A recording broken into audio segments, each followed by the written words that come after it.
purpose. Okay, so I've been coming up with ideas of videos to make all day.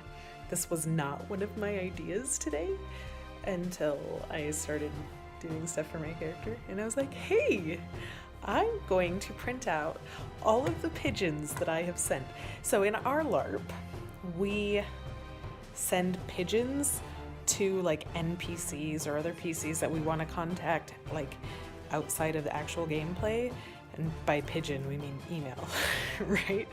Like, I want to have a copy of all the pigeons that I've ever sent. I want that to be a thing that my character does, is she keeps a copy of all of her pigeons.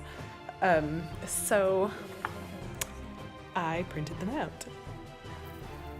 Okay, so I had some kind of like fancy paper. I don't know if you can tell that it's got like this texture on it, right?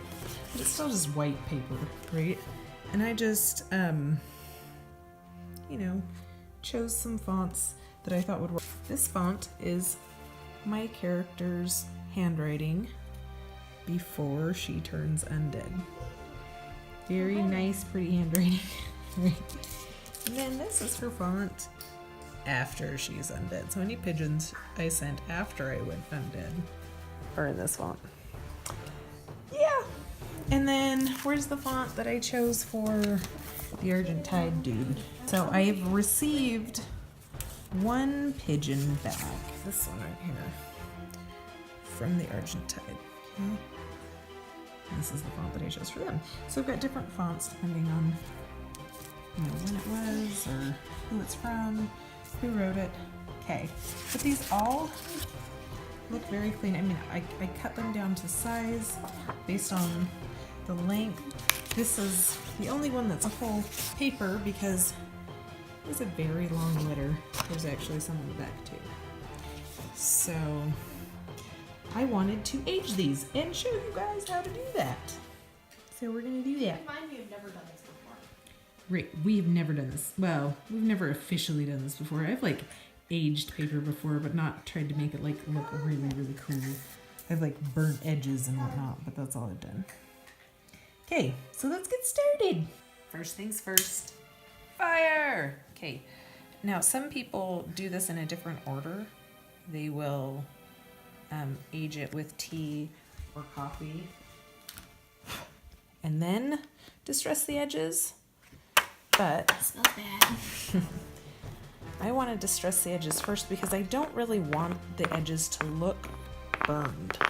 I just want them to be not perfect, right? So I'm going to burn them first and then we will color them. Uh-oh. Blew it out. Look at this. Oh, it's so upside down. It's like mold map. Right. So this was a technique that I learned when I was really, really little. That sounds wrong. When I was really, really young. Is that better? Yeah. Anyways, my older siblings would do this with things that they wanted to make look old. That's safe. So, now I've got some smudges on here from the char, but that's fine. This will just add to the look.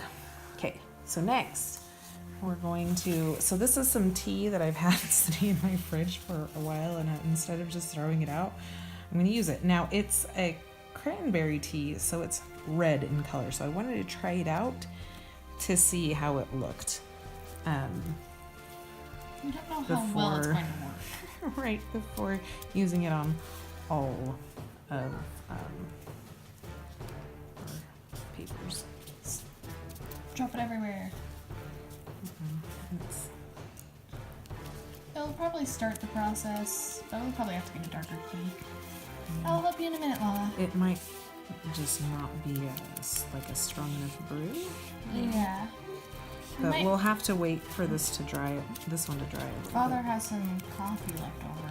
Yeah, we'll try coffee if this doesn't do well enough. Because yeah, we've got some leftover coffee from earlier today too. So Yeah, focus it on the edges. yeah, it's got a little bit of color. I mean, It's definitely a not tint. It's definitely not white anymore. It's not gonna look a lot. We'll let this dry for a little bit because I don't want to over soak these papers. This will do that too. But then we'll let them dry before we do another layer. And we'll work on the other ones in the meantime. Okay, so this is how it turned out. It's like a little off color, but really hardly anything. So we've got coffee. And it's got a bunch of that stuff on top is just the ashes flakes. Okay, coffee. We're gonna try this with coffee stain. We've actually Done a lot. While this one was drying enough to try again. But yeah, the coffee stain definitely has a better look to it. So we're gonna do that. Which is just, I'm just gonna rag and dip it. Thanks. We focus most of the liquid towards the edges. Yeah, it's pretty good. I'm getting it just nice and thick because when I flip it over, a lot of that's gonna rub off on the paper towel underneath anyways. So. But yeah, that's definitely more color than what we were getting with that other tea we tried out. It's so off color on this camera, seriously. Yeah, that's alright. It's also probably because it's late-ish at night. So you want to show some of our other ones that we've done? Yes, so we've done these little small ones. They're so adorable. I focused most of the coffee towards this edge where it's super like charred, so it looks more like it's not charred. This one, I have no idea what happened here. It just soaked in that one corner. That's wonderful lighting. It's weird. We'll see what it turns out like when it's dry. Yeah. Some of these other ones look pretty decent. In some areas it looks a little green, like in this area, because apparently when the ash contacts the coffee, it like starts to turn this green color. It's weird. This one, alright, it just adds another like dimension. yeah, it's like actual. Oh, this one looks really nice. And this is a super small font. Yeah. I think I probably could have gone up on this font size quite a bit. But I didn't want these to take up a whole ton of space either. I'm probably gonna have these all rolled up in one big like scroll. So. Bum, ba-da-dum. This is what we've got. The Lady Arithna one that we started on. Looks really cool. I really like it. Look at these. So everyone has its own distinct like stain patterning and everything because we did them all by hand. And this one still has that triangle. Yeah, that's okay. The triangle was like, I figured out, I remembered where the triangle probably came from, but I'm not gonna bother remaking it, so.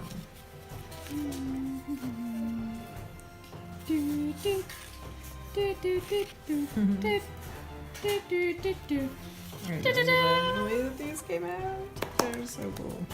We're also extremely tired. Right. So, one thing I thought I'd mention, this stuff isn't exactly cardstock, but it's definitely heavier than your average paper. You know, like it's stiff enough to hold its own shape. We stained paper towels too. We went through a lot of paper towels. So this was ultimately, we used the coffee stain on this as a reminder of what we used. Paper towels. We used just rags. These are probably going to be forever this color, and that's fine. I've got lots and lots of rags. So we did one layer, which was just kind of like a base color for the whole thing to color it. And then once that dried, that's when we went and did a second layer of the like staining. And since the staining was a lot thicker and heavier, like with the water, we used blow dryer so that we could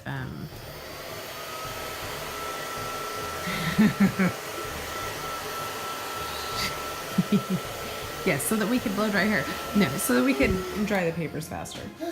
And now there's tons of ways that you could, you know, use these and store them. You can store them flat in like a binder type thing, just like a board on top and a board on bottom wrapped in leather. We aren't using this anymore, are we? No, you can check it. And that, but what I'm gonna do is I'm gonna roll them all up in one big bundle of like a scroll type bundle. That's what I'm gonna do, and just wrap them all in one ribbon for now. Because I want to be able to keep them on my person, but kind of compact at the same time. So there's that. We seriously need to do an introduction to our characters. Yeah, we do. Okay, we'll see you later.